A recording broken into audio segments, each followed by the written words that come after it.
Ама изчая да могат да се виждат такова. Така. Ама не, така не стане. Значи вижте, това, което исках да се получи там при твой човек, всъщност той не се получи, защото не знам защо.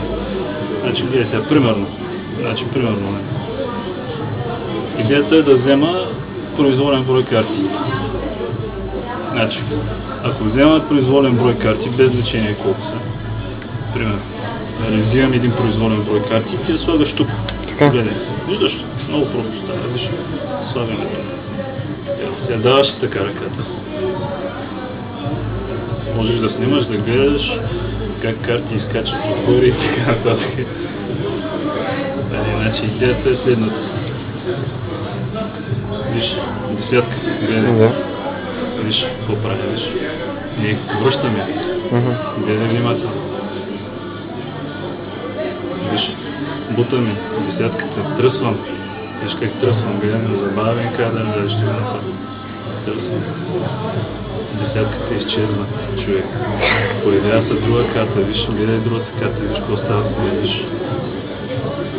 Даваш ти ръката и аз ти я давам тази друга карта. Така. Сега трябва да сложиш другата ръка отгоре. Как ще го направиш? За какви апарат? Някъде оттенчик. Добре, да предполагам, че слагаш другата ръка отгоре. Гледай, аз нямам нищо в ръката, виж. Да, гледай сега много внимателно, виж. Имам тук още една десятка. Виж, тук. Снимай десятката. Снимаш ли? Да. Гледай десятката, виж какво става с нея, виж. Аз я взимам. Гледай сега какво става десятката, виж. Човек, виж. Гледай.